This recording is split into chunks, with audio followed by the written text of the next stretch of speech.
To the Point with Michael Williams. The best-selling South Florida author, whose works range from mysteries all the way to comic books, now has 2 new biographies for children. I Am Gandhi and I Am Sacagawea. What lessons can they teach both youngsters and adults? Good morning, everyone, and welcome. I'm Kelley Dunn, filling in for Michael Williams today. Our good friend, author Brad Meltzer, is joining us today on To the Point. Longtime friend of mine, but it's not about me. It's about you and what you're going to get out of listening to him today. Brad and I have known each other since his first novel, The 10th Justice, was published way back in 1997. My, how the time has flown.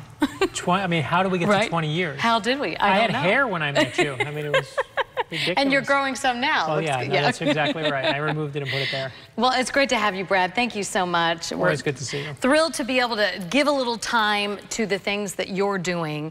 And we love it when you've got the thrillers, the mysteries, and of course, you know, History Channel. I mean, you're always doing something that's super exciting and interviewing important people. But of all that you do and have done, your children's picture book series is just one of the favorite things to me. And this was, what, 4 years ago? Yeah, we started 4 years ago because I was tired of my own kids looking at reality TV show stars and people who are famous for being famous. You know, our kids are being fed garbage through their eyes every day, and we were like, we could do better. Let's give them real heroes. And I can't believe it's been 4 years as we started building this series. Well, I love it because you talk about ordinary people changing the world, and that's what the whole series is based on. And we're on numbers. What numbers are? This is 12 and 13. 12 and 13. So I'll just go through some of the I Am series. I Am, and he introduces each of these heroes. Really, you take them from the child perspective when they were children. Right, a lot of times in the stories. And we started with I Am Amelia Earhart and I Am Abraham Lincoln. And the goal of doing the books is kids are bored if you say, you know, this is the president who freed the slaves. My kids have no context for that. But if I say to them that Abraham Lincoln, when he was a little boy, loved animals, and he saw a group of boys who were playing with turtles, he got so excited and he ran over. And he sees they're not playing with the turtles. What they were doing is they were putting hot coals on the backs of the turtles. They were torturing them. And in that moment, Abraham Lincoln, he's 10 years old. And I don't care if you're 10 years old or 50 years old, sometimes it's hard to do the right thing. But someone has to. And in that moment, Abraham Lincoln looks at those boys and, true story, says, take the coal off the turtles, and stands up for those turtles. My son, to this day, Kelley, sleeps with a little Abraham Lincoln doll that someone had made for him from the books because Abraham Lincoln's his hero.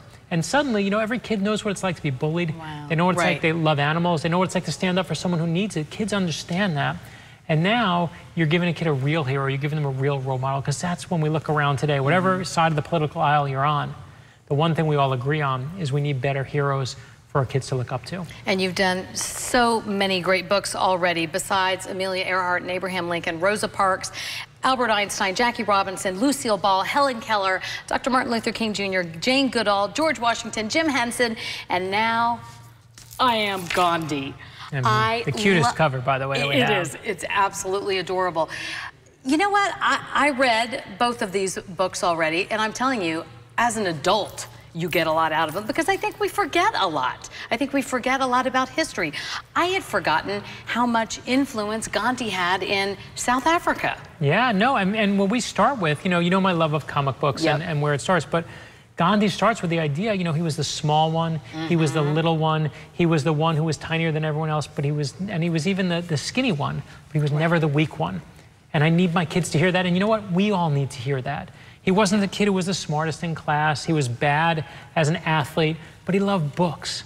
And we all know those kids who are out there. We all know which of us are like that. But I need my kids to realize he's just like us. We see these heroes, and they're always fully formed, and there's big statues of them in England or in Washington, D.C. But then they become these concrete, unreal people. But you suddenly say that to a kid, no, wait, he wasn't good in school, or I'm not good in school, or I'm not good at sports, but I can achieve that. And now, these aren't the stories of famous people. This is what we're all capable of on our very best days. And your kid, when you read it with them, or your grandkids, when you read it with them, suddenly feels like, wait, I understand that person. He's just like me. Exactly. And then you weave in the nonviolent protest and that way that Gandhi had, and the influence Gandhi had by being peaceful. And I mean, we need that today, right? I know it. I mean, right listen, now. We're a culture right now at war. Okay, we've stopped listening to each other. We've decided that, you know, the world is in two ways, my side and the other guys, right? That's what we see everything. We play this amazing game called us versus them, and we're really good at it. And whatever side you're on, you hate the other side, and that side hates you. But when we pick sides, and when we let everyone reduce us to sides, then we lose what happened to being Americans? What happened to being human beings? You know, every person that you hate out there, and I learned this while I was researching the Gandhi book, every person you hate, they are someone who has a mother and father, they have someone who loved them and they love. They're people who have the same wants and needs you do. They're people who go to bed at night and still, you know, do good things for good people no matter what side they're on. And if we started seeing each other and the likes and the things we have in common, we'd be a better world. And it's Gandhi who really put that home for me, because what he did at the height of his civil disobedience, when he's being arrested and he's being fought in India, this general named General Smuts was his arch nemesis. General Smuts sounds like Lex Luthor, right? It sounds like he should have a twirly mustache, but it's his arch nemesis. And Gandhi goes to General Smuts and he gives him these sandals that he makes at home. And General Smuts says, "Why are you giving me these?" And he says, "Better to make friends than to make enemies." And 20 years later, after wearing those sandals, General Smuts, his enemy who put him in jail, who had him arrested over and over, gives the sandals back, and he says, "Why are you giving me back?" He says, "I don't deserve to wear the shoes of a man who was so great." And I love that idea that faced with adversity, faced with an enemy, Gandhi looked to make a friend. We can all use that. I want my kids to learn that. I want my nieces and nephews to learn that. Oh, there were so many great. I really, really enjoyed it. And you just mentioned the one, but I even tagged some of them. I like that. In my life, I was the small one, the skinny one, the poor one, even the shy one, but I was never the weak one. I mean, what a message to children of any age when society is telling all of us, even as adults, how to look, how to act, what the ideal is, to be able to empower a child with that. Well, and that's it. You know, my favorite line in the whole book is actually on the next page from where you are, and it says, and it's one of my favorite, you know, pictures, the one after, it says, you know, strength isn't about the size of your body. Right. It's about the size of your heart. I tagged that one as well. That's it. I mean, right. So read that one. It's one of my favorites. Strength doesn't come from the size of your body. It comes from the size of your heart. Show love, especially when you want to fight unfairness. And I need my kids to learn that, right? We all need to learn that. It's funny, my wife, when she read the book, she's like, I feel like I needed this book myself. Yeah. And I think, you know, when we started doing this, I never knew where the country was going to be. I wrote this book a year ago, before the election. When the election happened, I was giving it to my own kids, and my kids were reading it, and my oldest was reading it. My oldest is 15 years old now, and he's obviously older than the books are, but he was like, "Dad, this one really meant a lot to me right now." And I think what we're all doing, again, whatever side you're on, is we're tired of seeing politicians on both sides. What we want to teach our kids about and our grandkids about are leaders. There's a difference between a politician and a leader. And I think what we have to do is we have to give them, our kids rely on us for that. That's our responsibility. It's not TVs, it's not radio, it's not the media, it's not the newspapers. It's our responsibility to give our kids good heroes. And I realized I have to start with my own. Have to start there. And so that's where Gandhi came from. And the amazing part is you see over and over, it's not just that he's someone who feels like, you know, oh, we should protest. This is a book about protest. Right. He has a philosophy. Right. He has what he calls Sutyagruha, which means truth force. Oh, I wondered. I was trying reading. I'm like, you even had a phonetic in there. I'm like, okay, how do you say this? Right. Exactly. These Indian terms we don't know, but they translate to truth force. Yeah. It's his own little Justice League. And the idea is that if you use nonviolence, if you use civil disobedience, which he calls love, and if you use non-possession, which is why he dresses in a robe, don't buy, you don't need fancy things in life. Just reduce it to this. That's his plan. It's such a simple plan. It inspires a man named Dr. King all these years later. And it's because he's not just someone who's protesting, he's someone who's trying to teach the world.